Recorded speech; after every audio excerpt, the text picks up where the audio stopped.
एक व्यक्ति होता है जो कि मार्बल फिटिंग का काम कर रहा होता है। उस घर परिवार में किसी चीज़ की कमी नहीं होती है, वो सब कुछ काम अपने तरीके से ठीक ठाक चला रहा होता है। लेकिन जैसे ही उसका दोस्त एक दिन उससे बोलता है कि हम यहाँ से ज़्यादा बेंगलुरु के अंदर काफ़ी ज़्यादा पैसे कमा सकते हैं इसी काम को लेकर, तो वो व्यक्ति अपनी पत्नी को कहकर एक दिन बेंगलुरु चला जाता है, जिसके बाद 5 से 6 महीने गुजर जाते हैं। अब वो व्यक्ति जैसे ही नए साल के आसपास जब घर आने की फिराक में होता है और वो अपनी पत्नी से कहता है कि मैं कुछ नए साल के दिन जो है मैं घर पर बिताना चाहता हूँ, मैं तुम्हारे साथ बिताना चाहता हूँ, और ये कहकर वो जब गांव आ जाता है तो उसके बाद अपनी पत्नी को देखता है, जिसके बाद वो काफ़ी ज़्यादा खुश हो जाता है। लेकिन उस 6 महीने के अंतराल उसकी पत्नी अपने प्रेमी के प्रेम प्रसंग के अंदर आ जाती हैं। इस बात का पता उस पति को नहीं होता है, जिसके बाद वो पत्नी को काफ़ी ज़्यादा खुश देखता है, जिसके बाद वो आपस में रात बिताता है। और जैसे ही अगली सुबह होती हैं, अब वो प्रेमिका जो पत्नी होती हैं अपने प्रेमी से वो ये कहने लगती हैं कि मुझे कोई ऐसा गिफ्ट दो इस नए साल पर, और जिसको लेकर जो है तुम भी खुश रहोगे और मैं भी हमेशा हमेशा के लिए खुश रहूँगी।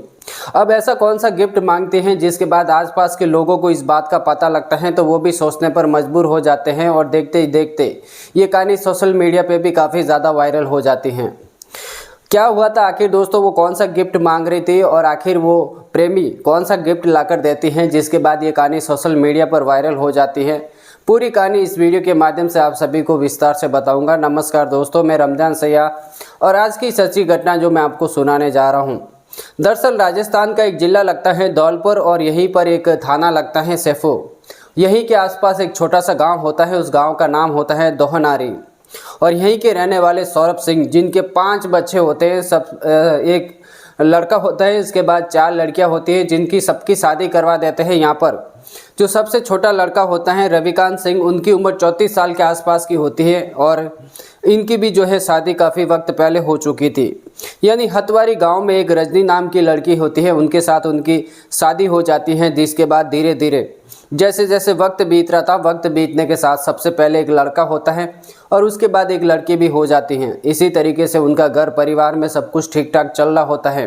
यहाँ पर रविकांत सिंह 34 साल की उम्र होती है, लेकिन वो मार्बल का फिटिंग का काम कर रहा होता है, तो घर परिवार को भी वो अच्छे खासे से चला रहा होता है। उस घर परिवार में किसी चीज़ की कमी नहीं होती है। लेकिन जैसे जैसे धीरे धीरे वक्त बीतता है, वक्त बीतने के साथ एक दिन जैसे ही रविकांत सिंह का जो एक दोस्त होता है उसे ये कहता है कि यहाँ से जो मार्बल फिटिंग में हमें जो पैसा मिलता है, यहाँ से कहीं 2 गुना ज़्यादा जो है हमें बेंगलुरु के अंदर पैसा मिलेंगे। मेरे जान पहचान के कुछ लोग हैं, हम दोनों वहाँ पर चलते हैं और वहाँ पर खूब सारे पैसे कमाएंगे। अब इस बात का पता जब रविकांत सिंह को लगता है तो वो अपने घर पर पत्नी के पास आता है, उनसे बातचीत करता है, उनसे ये कहता है कि हम बेंगलुरु जा रहे हैं और बेंगलुरु में हमें कई ज़्यादा जो पैसे वहाँ पर मिलने वाले हैं। अब यहाँ पर जो रविकांत सिंह की पत्नी होती हैं रजनी, वो भी काफ़ी खुश हो जाती हैं। रविकांत सिंह के लिए एक टिफ़िन बनाती हैं, जिसके बाद अपने पति के साथ धौलपुर रेलवे स्टेशन पर जाती हैं उसे छोड़ने के लिए। जिसके बाद ट्रेन आती हैं और यहाँ पर रविकांत सिंह उस ट्रेन में बैठकर बेंगलुरु के लिए रवाना हो जाते हैं। अब यहाँ पर रजनीकांत की जो पत्नी होती हैं वो रजनी, वो स्टेशन से जब लौट रही होती हैं तो ऑटो रिक्शे से उसे घर आना होता है, तो एक ऑटो रिक्शे वाले के पास जाती हैं और उसके बाद उसे घर जाने के लिए उस गांव का नाम लेते हैं, दोहनारी जाऊंगे। तभी वो ऑटो वाला उसे कहता है कि हाँ मैं दोहनारी के लिए चलने के लिए तैयार हो, आप बैठो। और फिर जब भी रिक्शे वाला जब उसे डबल बार पूछने की कोशिश करता है कि कहाँ जाओगे, तब वो कहती है कि अगर आप जा भी लेना चाहते हो वहाँ पर मैं चलने के लिए तैयार हूँ। अब वो व्यक्ति जो होता है वो कहता है कि आखिर मैं समझ नहीं पाया, और उस व्यक्ति का नाम होता है शाहरुख खान। अब शाहरुख खान उसे फिर से पूछने की कोशिश करता है हंस के कि मैं कुछ समझ नहीं पाया, तो वो रजनी भी उसी के सामने मुस्कुराती है। जिसके बाद वो कहती हैं फिर से कि अगर तुम जहाँ पे भी लेना चाहते हो मैं चलने के लिए तैयार हूँ। जब इस बात के बाद जब उसे फिर से शाहरुख से कहने की कोशिश करते हैं तो शाहरुख भी मुस्कुराता है। जिसके बाद सही सही से कहो आखिर आपको जाना कहाँ है, वहाँ पर मैं लेके चलने के लिए तैयार हूँ। अब वो कहते हैं कि मुझे दोहनारी जाना है। इसी तरीके से जब उससे बात करती हैं तो दोनों जन आपस में ऑटो में बैठकर बातें करते करते जो हैं उस लोकेशन पे आ जाते हैं। जिसके बाद रजनी को वहाँ पर ऑटो रिक्शे वाला शाहरुख खान उसे उतार देता है, जिसके बाद वो वापस अपने दूसरे काम पर लग जाता है। अब शाहरुख खान के दिलो दिमाग के अंदर एक ही बात चल रही होती है रजनी की, कि जैसे उसने पूछा था कि कहाँ जाओगे, तो वो कहते हैं कि जहाँ पर तुम लेकर जाना चाहते हो वहाँ पर मैं चलने के लिए तैयार हूँ। ये भी सारी बातें जब उसकी मुस्कान सारी बातें उसके दिलो दिमाग के अंदर घूम रही होती हैं, तो जैसे अगली सुबह होती है वो अपना जैसे रिक्शा निकालता है तो 1-2 बाड़ा जैसे मिला तो ना मिला, वो सीधा रजनी के लोकेशन के घर के आसपास घूमता रहता है, रजनी की तलाश में लग जाता है। अब धीरे धीरे वक्त बीतते हैं, 10 से 15 दिन बीत जाते हैं, जिसके बाद एक दिन शाहरुख खान रजनी के घर के आसपास ही खड़ा रहता है तो अचानक रजनी को देख लेता है, जिसके बाद रजनी को बुलाता है और वो कहता है कि आप कहाँ जाओगे, तो वो कहते हैं कि मुझे बाज़ार के अंदर जाना है, कुछ सामान खरीदना है। शाहरुख अपने रजनी को अपने रिक्शे के अंदर बैठा लेता है, जिसके बाद शाहरुख उससे पूछने की कोशिश करता है कि आज से करीब 10-15 दिन पहले मैंने आपको जो है धौलपुर रेलवे स्टेशन से मैंने आपको वहाँ पर पिकअप किया था, जिसके बाद यहाँ पर आपको आपके घर पे मैंने छोड़ा था, आपको कहीं याद है? तो वो कहती है कि मुझे काफ़ी अच्छे से याद है, हाँ मैं तुम्हारा नाम शाहरुख है, मैं तुम्हारा नाम भी पूछी थी, मुझे तुम्हारा नाम भी याद है, बल्कि तुम मेरे घर तक छोड़े थे, हमारे बीच में क्या क्या बातें हुई थी ये सारी जानकारी मुझे पता है। अब शाहरुख भी यहाँ पर खुश हो जाता है और रजनी से कहने लगता है कि बाजार में आपका जितना भी काम हो मैं तुम्हारे साथ में रहूँगा, तुम्हारा काम जैसे ही ख़त्म हो जाएगा मैं आपको लेकर जो है आपके घर पर वापस छोड़ दूँगा।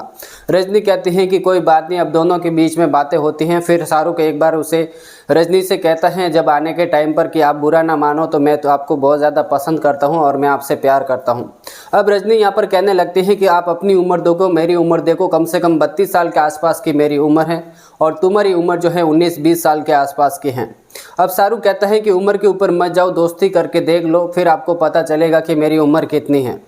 अब रजनी भी तैयार हो जाती हैं, शाहरुख को अपना नंबर दे देती हैं और कहती हैं कि तुम मुझे फ़ोन ज़रूर करना।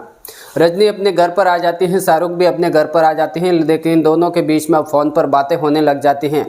तो धीरे धीरे जैसे ही वक्त बीतता है एक बार फिर रजनी को अपने रिक्शे के अंदर बिठाता है, बाज़ार के लिए लेकर चला जाता है, जिसके बाद बाज़ार में कुछ सामान वामान खरीदते हैं और उसके बाद एक होटल में लेकर जाते हैं जहाँ पर बैठकर दोनों खाना खाते हैं और फिर 1-2 घंटे के लिए एक कमरा जो है बुकिंग कर लेते हैं, जिसके बाद दोनों के बीच में पहली बार संबंध बन जाते हैं। अब ये संबंध का सिलसिला स्टार्ट हो जाता है जो कि अब रुकने का नाम नहीं ले रहा था। अब आए दिन अलग अलग जगहों पर मिलते हैं और अलग अलग जगहों पर इनके बीच में संबंध बनते रहते हैं। इसकी बात की पता जो है रविकांत सिंह को कानों कान खबर नहीं होती है, लेकिन जैसे जैसे धीरे धीरे वक्त बीतता है 27 दिसंबर आ जाता है, जिसके बाद रविकांत सिंह अपनी पत्नी रजनी को फ़ोन करता है और कहता है कि नए साल के अंदर जो मैं है घर पर आना चाहता हूँ, अपने परिवार वालों के साथ नया साल बिताना चाहता हूँ, मैं अपने बच्चों को भी लिए कपड़े खरीदना चाहता हूँ और इनके भी नए साल अच्छे से निकल जाए, मैं घर पर आना चाहता हूँ। तो यहाँ पर रजनी कहती है कि ठीक है तुम घर पर आ जाओ। तो 27 दिसंबर के दिन जो है रविकांत सिंह अपने घर आ जाता है, जिसके बाद अपने परिवार वालों के साथ रहता है। और जैसे ही अगली सुबह होती हैं तो रजनी अपने पति रविकांत से कहती हैं कि तुम बाज़ार के अंदर जाओ, अपने बच्चों के लिए कपड़े खरीदो और कपड़े खरीद कर तुम लेकर आओ। अब रविकांत कहता है कि आज नहीं मैं कल चला जाऊंगा। तो रजनी बार बार उसे कहती है कि नहीं आपको यहाँ आज ही जाना होगा और आज ही आपको कपड़े खरीद कर लेकर आना होगा। जैसे ही रविकांत घर के बाहर निकलता है तो शाहरुख अपना ऑटो रिक्शा लेकर खड़ा रहता है, तो वहाँ पर उससे ऑटो रिक्शा में बैठकर वो बाज़ार में कपड़े खरीदने के लिए चला जाता है। जिसके बाद वो काफ़ी ज़्यादा इंतज़ार करती हैं शाम तक और रविकांत सिंह जब घर पर नहीं लौटता है तो रजनी अचानक अपने सचेरे देवर संजय के पास जाती हैं और सारी जानकारी जब उसे देती हैं तो उसे ढूंढने की काफ़ी ज़्यादा कोशिश करती हैं। उसे फ़ोन लगाया जाता है लेकिन फ़ोन भी स्विच ऑफ आता है, कहीं पे भी उसका अता पता नहीं चलता है। तो सचेरे देवर संजय आखिर पुलिस थाने में जाता है सैफू के अंदर और एक अपने रविकांत सिंह की जो है गुमशुदा की रिपोर्ट दर्ज करवा लाता है, जिसके बाद पुलिस उसे ढूंढने की काफ़ी ज़्यादा कोशिश करती है लेकिन उसका कहीं पे भी अता पता नहीं चलता है। 29 दिसंबर के दिन जो है अचानक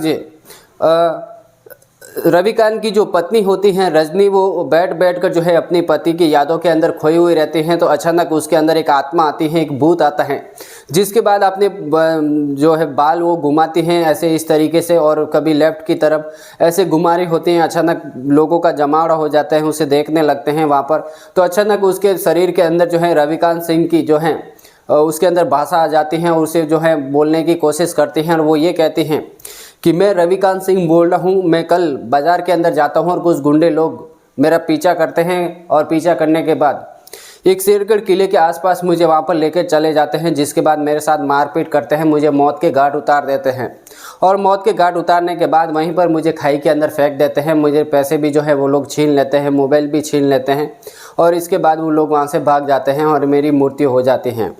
जब इस तरीके के लोग, जब आसपास के लोग इस बात को जब रजनी के मुंह से सुन रहे होते हैं, उसके अंदर आत्मा आ जाती है, जिसके बाद उसको गाड़ी में बिठाते हैं और गाड़ी में बिठाने के बाद शेरगढ़ किले के आसपास वहाँ पर चले जाते हैं। अब रजनी भी जो है पूरी तरीके से वो लोकेशन बता रही होती है कि आत्मा ही होती है उसके अंदर, फिर से जो है उसी तरीके से बाल घूम रहे होते हैं वो बिल्कुल भी इस तरीके से जो उसकी आत्मा चली नहीं जाती है, उसके अंदर आत्मा रहती है, वो पूरी तरीके से उसे लोकेशन बता रही होती है कि इस तरफ जाना होगा, उस तरफ जाना होगा, उसके अंदर आत्मा चली रहती है।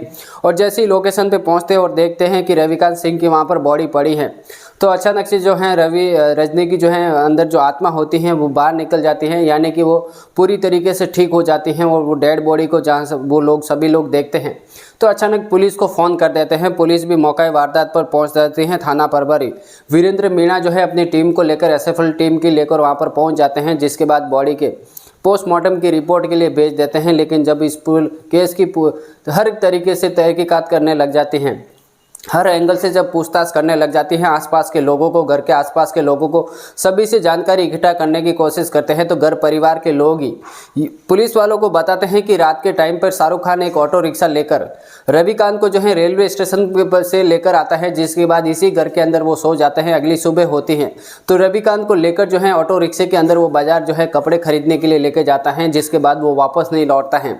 तो पुलिस को शक हो जाता है। आखिरकार एक गैर कॉलोनी होती है, वहाँ पर मुमताज़ का जो घर होता है उसके घर पर जाते हैं। आखिर शाहरुख खान को गिरफ्तार कर लेते हैं, जिसके बाद गिरफ्तार करने के बाद शाहरुख से पूछताछ करने की कोशिश करते हैं। तो शाहरुख तो पहले इधर इधर घुमाने की बात करता है, जिसके बाद पुलिस को जब थोड़ा भी शक होता है तो काफ़ी सख्ती के साथ पेश आती है, जिसके बाद आखिरकार शाहरुख टूटता है। टूटने के बाद एक कहानी सुनाता है।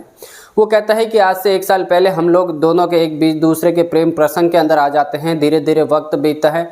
वक्त बीतने के साथ नया साल आने लगता है, यानी 27 दिसंबर के आसपास जब रजनी के पति घर पर आ रहे होते हैं तो वो पहले तो मुझे लेने के लिए भेजती हैं। मैं लेकर भी आता हूँ, लेकिन हम लोग प्लानिंग के हिसाब से उसके घर पर रुक जाते हैं। लेकिन जैसे अगली सुबह होती हैं, लेकिन उससे पहले मुझे जो रजनी जो है पहले से कह रही होती हैं कि आखिर मुझे नए साल का एक गिफ्ट चाहिए और वो गिफ्ट तुम मुझे दोगे और इस तरीके से मुझे गिफ्ट दोगे जो आज दिन तक जो है कोई भी नहीं दे सकता है।